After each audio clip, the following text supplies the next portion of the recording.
नमस्कार वैद्य जी। नमस्कार। वैद्य जी कैसे हैं आप? बहुत अच्छा हूँ।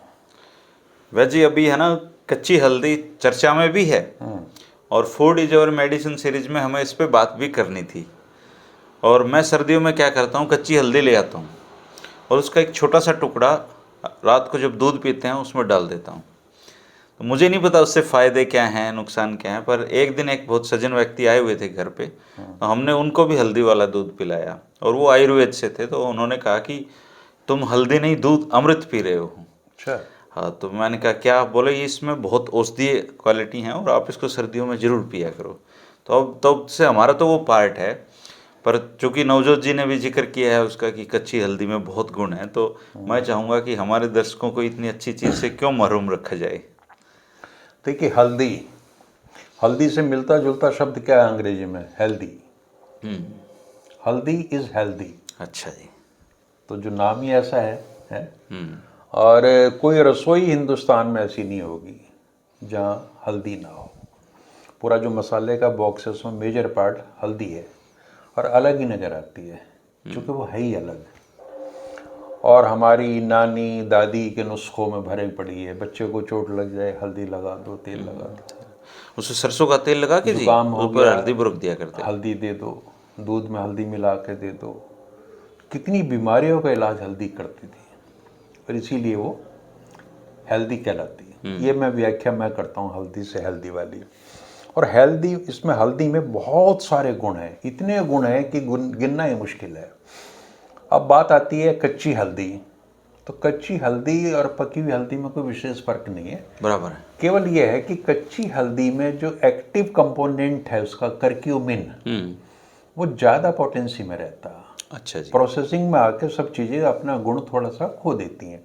तो आप हल्दी का पाउडर लें या कच्ची हल्दी लें, दोनों ही स्थितियों में वो लाभ पहुंचाती है। कच्ची हल्दी निसंदेह बेटर है पाउडर वाली हल्दी से। ठीक है। अगर वो आपको मिलती है तो वो आप लें। जहाँ तक इसके गुणों की बात है तो आयुर्वेद ये कहता है कि वात पित्त कफ जो तीनों दोष हैं उसका संतुलन बनाने में शरीर में उसकी बड़ी भूमिका है। और ये बहुत बड़ा काम है कि अगर तीनों दोष आपके ऊपर नीचे हो रहे हैं तो उनको साम्य अवस्था में लाने में, संतुलन में लाने में हल्दी की बड़ी भूमिका है। आयुर्वेदिक दृष्टिकोण तो ये है। जहाँ तक हम मॉडर्न मेडिकल साइंस की बात करते हैं तो उन्होंने ये पाया है कि ये एंटी माइक्रोबियल है। एंटी माइक्रोबियल है, वही जो मैं कह रहा था कि चोट पे हल्दी लगाते हैं। हम वहाँ यूज़ करते हैं एंटीसेप्टिक वर्ड। तो एंटीसेप्टिक वर्ड का मतलब यही है कि जो लोकल कोई बैक्टीरिया वगैरह हैं वो ख़त्म हो जाएंगे। तो इसमें कीटाणुओं को, जीवाणुओं को मारने की क्षमता है। इम्यूनिटी बूस्टर है, ये रोग प्रतिरोधक क्षमता को भी बढ़ाती है। डाइजेशन को, आपकी पाचन क्रिया को सुधारती है और गैस, एसिडिटी वगैरह जो है उसको ठीक करती है। जैसा मैंने बताया, करक्यूमिन इसका मोस्ट एक्टिव इंग्रेडिएंट है, जिसकी वजह से इसमें एंटी इन्फ्लेमेटरी प्रॉपर्टीज़ हैं, सूजन विरोधी। सूजन देखिए कहाँ, जोड़ों में भी हो सकती है। तो जोड़ों के जितने भी दर्द हैं सब में हम हल्दी रिकमेंड करते हैं। नसों में भी हो सकती है, जो ब्लॉकेज का कारण बनती बाद में, उसमें भी हम हल्दी का सेवन करते हैं। तो इस नाते से वो हृदय के लिए, हार्ट डिजीज़ के लिए भी हल्दी बहुत इम्पोर्टेंट है। और जॉइंट पेन है, गाउट, गठिया वगैरह, उसमें भी ये सपोर्टिव ट्रीटमेंट के रूप में दी जाती है। एस्थमा में इसका बड़ा अच्छा रोल है। अगर दमा किन्हीं लोगों को है तो वो हल्दी का सेवन करेंगे, खासकर जाड़ों में, तो उससे आराम मिलेगा। हार्ट की फंक्शन जो है, कार्य क्षमता को ये सुदृढ़ करती है, चूँकि ब्लड वेसल्स को मैंने बताया उसको ताकत देती है। एंटीऑक्सीडेंट्स इसमें भरे हुए हैं, यानी करक्यूमिन में एंटीऑक्सीडेंट्स बहुत हैं।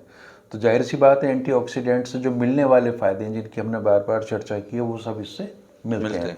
फ्री रेडिकल्स को ये ख़त्म करती है और बॉडी में इम्यूनिटी भी बढ़ाती है। वेट रिडक्शन में अगर किन्हीं लोगों को अपना वज़न कम करना है तो हल्दी का उसमें भी बड़ी महत्वपूर्ण भूमिका है। स्किन ग्लो, तब आप देखें हल्दी के कितने फेशियल पैकेजेस बनते हैं। हाँ, सब हल्दी उपटन। हाँ, हैं? वही। और पहले शादी तो से दूल्हा पहले, दुल्हन को ही हाँ, हल्दी वही लगाई। वही हमारा चलता। और आजकल तो पीले वस्त्र पहन के हल्दी अब लगाने तो की वो रस्म है। महंगा हल्दी उपटन हाँ हो गया हाँ, है।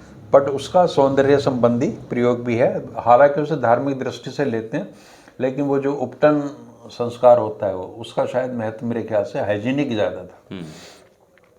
और जो नवजोत सिंह सिद्धू ने बात की है कि कैंसर में ये उपयोगी है, कैंसर में इसकी इतनी भूमिका है कि अगर आप कीमोथेरेपी या रेडिएशन करा रहे हैं तो कीमोथेरेपी की क्वालिटी बढ़ जाएगी थोड़ी सी, और रेडिएशन से जो होने वाले नुकसान है उनको ये कम करेगा, कम कर देगा।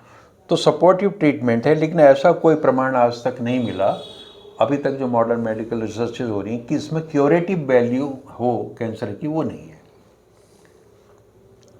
तो बाकी जो अगर ब्रेस्ट के कैंसर है, प्रोस्टेट का कैंसर है, कोलन का यानी हाथ का कैंसर, स्किन का कैंसर, इन 4 तरह के कैंसर की सेल्स को ख़त्म करने में, उनका दुष्प्रभाव कम करने में करक्यूमिन की भूमिका का साइंटिस्ट अध्ययन कर रहे हैं। अभी कोई ऐसे संतोषजनक या प्रमाणित उदाहरण मिल नहीं पाए, लेकिन ये माना जाता है कि इसमें इसका भूमिका है, और ये एंग्जाइटी और टेंशन को भी दूर करती है, और शायद करक्यूमिन की वजह से करती हो।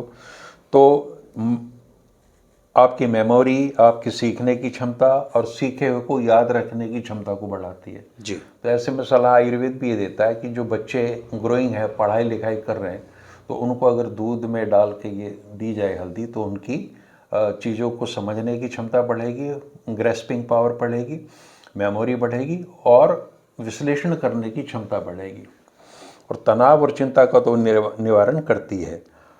ये जो न्यूरो डीजनरेटिव प्रोसेस है बॉडी का, आप देखेंगे उम्र के साथ साथ ना आदमी की मानसिक क्षमताओं में कमी आती रहती है, उसको चीज़ें भूलने की आदत पड़ जाएगी, डीजनरेशन होगा नर्व सेल्स में, तो उसके परिणाम स्वरूप बहुत सारी चीज़ें हो जाती हैं, तो जिसको रोकने में इसकी बड़ी भूमिका है।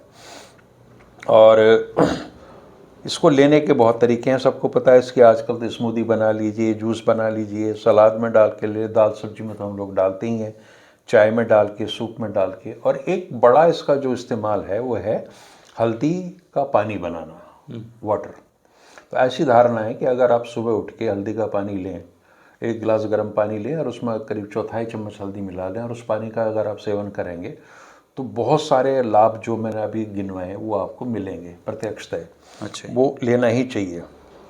और त्रिदोष संतुलन की बात हमने बता दी, लेकिन अब ये है कि इतने फ़ायदे ज़रूर हैं, लेकिन इसका नुकसान भी है, कहीं अधिकता नहीं करनी चाहिए। नंबर 1 कि जो गर्भवती महिलाएं हैं वो बहुत सीमित मात्रा में उतना ही लें, ना ले तो बेहतर है। हाँ, और जो लैक्टेटिंग मदर हैं, जो अपने बच्चों को दूध पिला रही हैं, वो इसको अवॉइड करें। बाकी हर दृष्टि से हल्दी जो है वो हेल्दी है और लोगों को इस्तेमाल करनी चाहिए, और बहुत सुलभ है, आराम से है, तो उसका कर सकते हैं। कच्ची हल्दी मिल जाए तो बहुत बेहतर है, नहीं मिले तो जो पाउडर है उसका सेवन करें, और करक्यूमिन को अपने शरीर में लेते रहें। तो इन तमाम बीमारियों से जिनका हमने अभी जिक्र किया है, उससे बीमारियों से लड़ने की क्षमता पैदा होगी, बीमारियों का उससे चिकित्सा भी होगी। चिकित्सा, इसीलिए हल्दी इज़ हेल्दी। हल्दी का उपयोग इतना है ये तो मुझे नहीं पता था, पर हल्दी वाला दूध बड़ा आनंद आता है पीने उसे में। गोल्डन मिल्क बोलते हैं। हाँ, उसमें 1 टुकड़ा काफ़ी होगा। हाँ हाँ हाँ। हल्दी का 1 टुकड़ा आपको हेल्दी रखेगा, और सर्दियों में तो इसकी सख्त ज़रूरत होती है, क्योंकि इम्यूनिटी को भी बढ़ाता है ये, और बहुत सारे गुण हैं इसमें। तो दोस्तों, कच्ची हल्दी को अपनी डाइट में शामिल करिए। और फूड इज और मेडिसिन सीरीज में वैद्य जी की यही कोशिश है कि हम घर पे इस्तेमाल होने वाली चीज़ों से हेल्दी रहें, फिट रहें, और हमें वैद्यों के पास जाने की ज़रूरत ना पड़े। और आयुर्वेद में ये लिखा गया है कि वैद्यों के घर बहुत दूर होते हैं, यानी कि वैद्य के घर जाने में खर्चा लगता है। तो इसलिए बेहतर है वैद्य जी के पास आप मोबाइल पे जाइए और वैद्य जी को सुनिए, बिना खर्चे का काम है। और फूड इज और मेडिसिन सीरीज में आप इसी तरीके से नई नई चीज़ों की जानकारी लेते रहिए। जो साथी पहली बार इस वीडियो को देख रहे हैं वो चैनल को सब्सक्राइब कर लें, ताकि आपको खाने के माध्यम से ही वैद्य जी फिट रख सकते हैं। शुक्रिया आपका। नमस्कार। नमस्कार।